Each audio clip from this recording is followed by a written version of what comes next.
Hi, I'm Olivia. You can't see me, but I'll be doing the voiceover. First of all, we're going to take a look at the outside of the brain. This is the rostral end, where the nose is, and this is the caudal end, where the spinal cord is.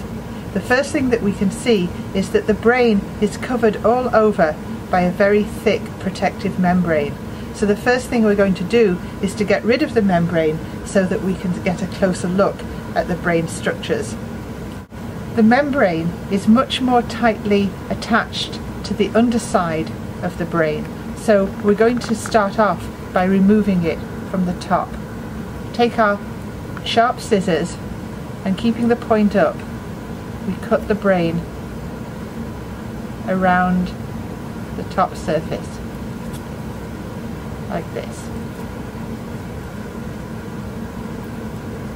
across here and back here.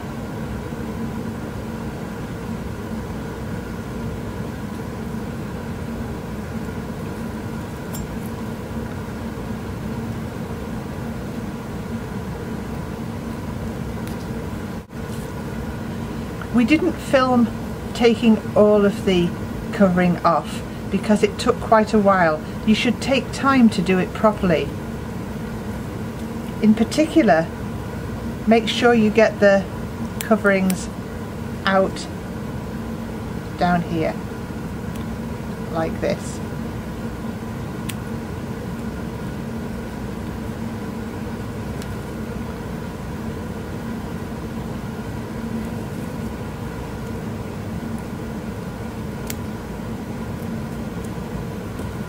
For right now, we're going to leave the coverings on the underside of the brain because they're difficult to remove.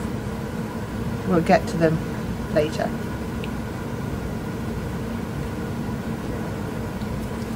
Okay, before we throw the coverings in the trash, let's take a look at them. This brain has been fixed, but you can see even so that they're really tough. You can also see some blood vessels attached to the inside of the coverings. But now let's put them aside and look at the brain. Rostral end, caudal end, spinal cord. You can see that the brain is divided into two hemispheres, and we can see the blood vessels on the surface. They're black. We look at the surface of each hemisphere and we can see numerous hills and valleys. The hills are called gyri, and the valleys or fissures between them are called sulci. There's still a membrane covering on the brain, which is why we can't probe down deeply into the sulci.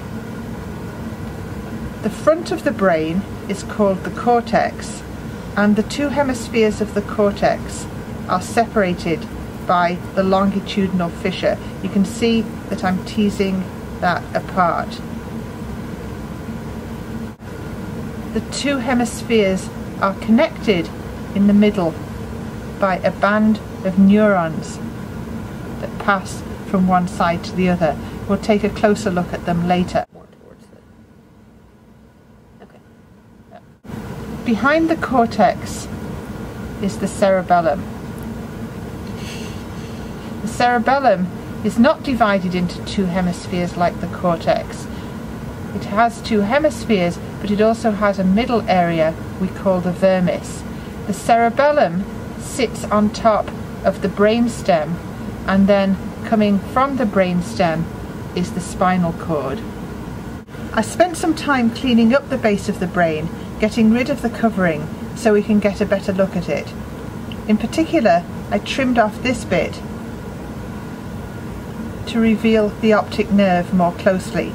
Now we can clearly see how it comes in from the right eye and the left eye, crosses at the optic chiasm, and then moves over into the brain itself.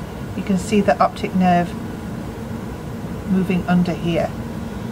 If we look closely, we can also see little nerves sticking out of the brainstem. some of them have been cut. These are nerves which supply the muscles and the sensory organs of the head and transmit information into and out of the brain. Let's do our sagittal cut. The first thing I'm going to do is to turn the brain over and decide where I'm going to cut. I want to go precisely down the middle here, and also down the middle of this central region of the cerebellum called the vermis. I'm going to place the knife in position and then cut. It's important to cut cleanly in one stroke if possible. So I'm pressing down firmly, and now I've reached the pulling back. Very nice.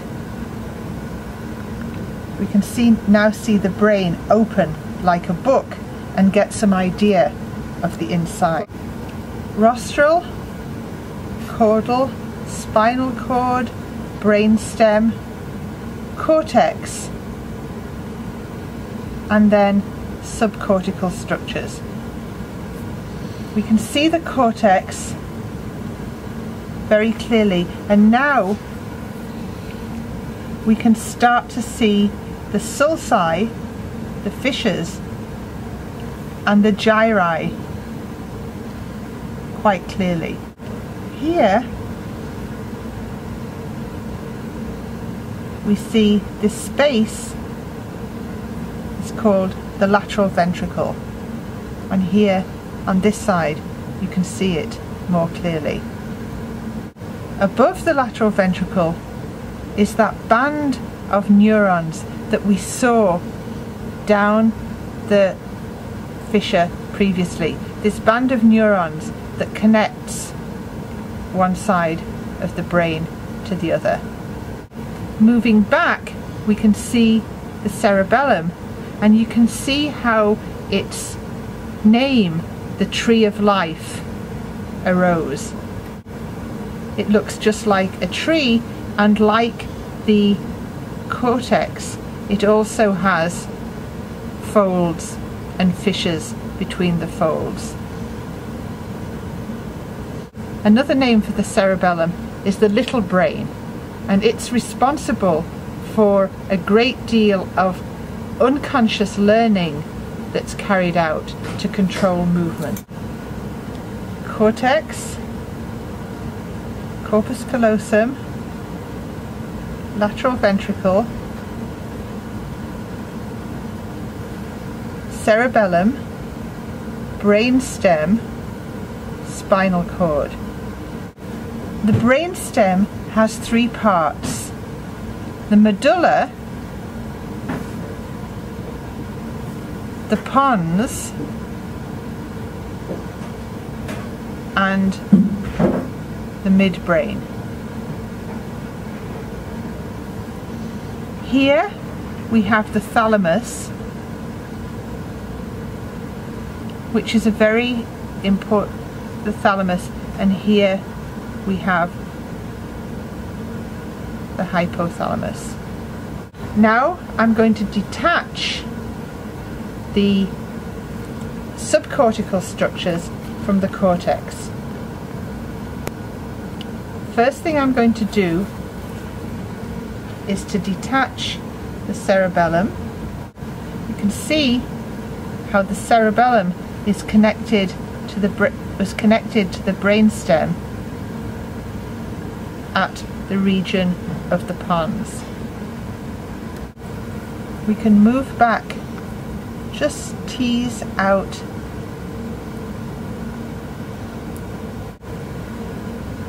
you can tease